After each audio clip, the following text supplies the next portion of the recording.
Now I know Narendra wants me to pick page 69. No, I don't. I'm picking page 68.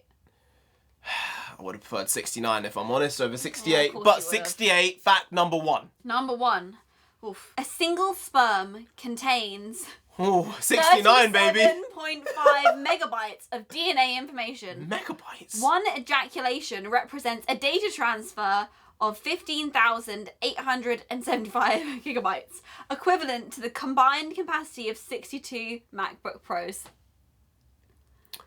I am deeply confused by the fact they're using data and bytes as the unit of measurement there.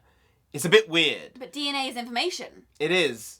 I understand what they've done, but it's just a bit odd. And the fact it was on page 68, not 69, leads me to think they knew what they were doing by putting it on 68. Hey, NONSENSEI here, and NarendraTheComic! And right now we're going to be talking about this film. It's coming out. It's already out. We're going to be seeing it tomorrow. It's Ant-Man and the Wasp. It's Quantumania. It's a big one. And it could course correct the MCU. So as long as it's solid, I think most people are going to be fine. Unfortunately, the reviews I've seen have been a bit all over the place. And the box office projections have been woo, woo, woo, woo, woo.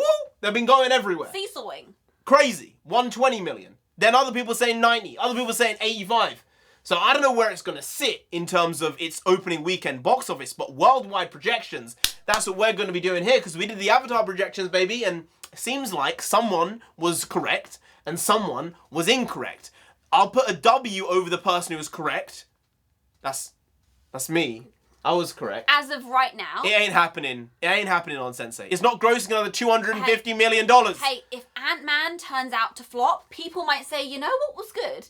Avatar. No, it ain't happening. 0%. You never 0%. know. You never know. But with Ant-Man and the Wasp, I think there's a big question as to what are the legs on this movie, because previous MCU movies in Phase 4 didn't really have very good sustainable box office returns other than Spider-Man No Way Home. Yeah.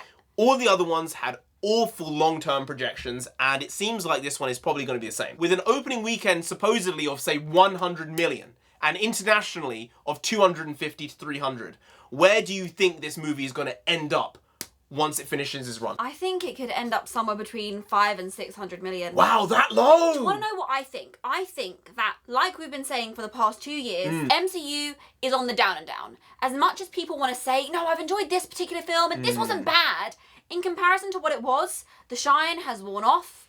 It now looks very brassy. People don't want to give it the time. We found it when we were booking tickets. We said, do you want to see it on opening night? Nah, I don't care that much. We haven't watched the trailers. Yeah, but that was a purposeful choice. Yes. I didn't want to watch trailers because I wanted to go into the film knowing as little as possible. The problem is, even though we decided to not watch the trailers, I still feel like I know what's going on in this movie. Kang, stuck in the quantum realm. Yes. Janet, previously stuck in the quantum realm. Her and Kang were probably friends or enemies or frenemies at one point or another. Both. Right? Ant-Man and the team are going to get stuck in the quantum realm. Yes. Then eventually Kang's going to be like, hey, boys, Help me you got out. those pin particles. You can help me get out of here. I can help you get out of here. We can all have a good fun time. Yeah. And Janet's like, he's kind of a bit evil, but I wouldn't be helping him. And he's like, but he's going to help us get out of it, otherwise we can't get out. And then eventually they're going to be like, oh no, Kang is actually evil. We shouldn't be helping him. And then probably Ant-Man's going to die, maybe the Wasp, or they could throw a curveball in there and no one dies. But Kang does get out at the end. Kang gets out at the end, or alternatively, Kang dies and is replaced with another variant Kang, because there can just be so many variants. Yes. So, I just gave my prediction for the movie. Yeah. It's not hard, because I understand where they can go with the story in the end, and you know Kang is going to come back somehow, some way, sometime. Because of that, you don't really need to be a rocket scientist to put together a story, even though I've not watched one trailer. And the problem with what you've just said is that sounds so exposition heavy. Yeah. People are going to walk in and they're going to walk out and say, the visuals were cool, but like, what actually happened? Yeah, I understand that. It's not going to get rewatch. So it's not going to make that rewatch money, and people might come out and say, you know, you don't think you need to see it. I think you might be onto something with 500 to 600 million, but if you were going to be more specific, where is it going to sit in that 500 to 600 million for you? I think it's going to sit on the higher end. So maybe 580. Okay, as a comp, the first Ant-Man made about 530 million. The second one made about 620. But the second one, they did this thing, which was, you need to see this film to see Yeah. Infinity War. Yeah. You need to know. But they're saying with this, you need to see this film to understand what's going on in the world in the future. But people don't want to know what's going on in the world. Yeah, that's true. That's true. I mean, you look at Doctor Strange, The Multiverse of Madness, it made 190 opening weekend in America, and I think 450 worldwide, something like that, 400. Whoa. big number, and it ends up grossing 950. So it got 40 to 50% of its box office in the first weekend. Black Panther was very similar. It got 40 to 50% in its opening weekend. So if this goes down that route and it's looking like 200 to 300 million worldwide, I don't think your projection is that far off.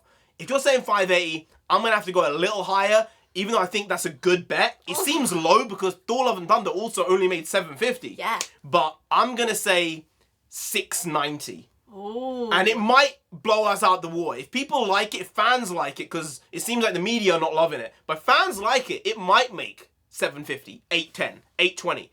But you might be onto something there with a 580, and that is not good. For an MCU film? Well, if a film costs 200 million to make, and you spent $150 million on marketing, that's 350. It needs to make 550, 540 to just break even. For a film like that, you're losing 30 to 40% of the box office revenue to the cinemas. Yeah. So it makes 520, say, you're losing about $170 million of that 520, 510. So now you're down to under 350. You're not making money at 510, 520 million box office. You need 550 to break even.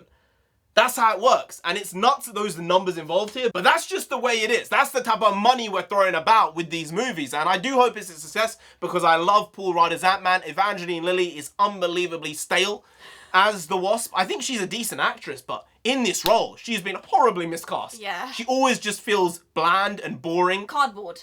Actually, you just perfected that one again. She is a piece of cardboard on screen. So what do you guys think? Do you think the film is going to absolutely blow us out the water? Are we going to be surprised? Are we going to be disappointed? Are we going to expect it? Did we get bang on the money?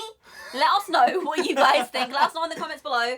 And we might discuss. You might get in fights over it. Who knows? We're seeing a lot of fights in the comments. Yeah, there have been a lot of spars going on. Yeah, a lot of sparring. So we'll take it. All engagement we can get.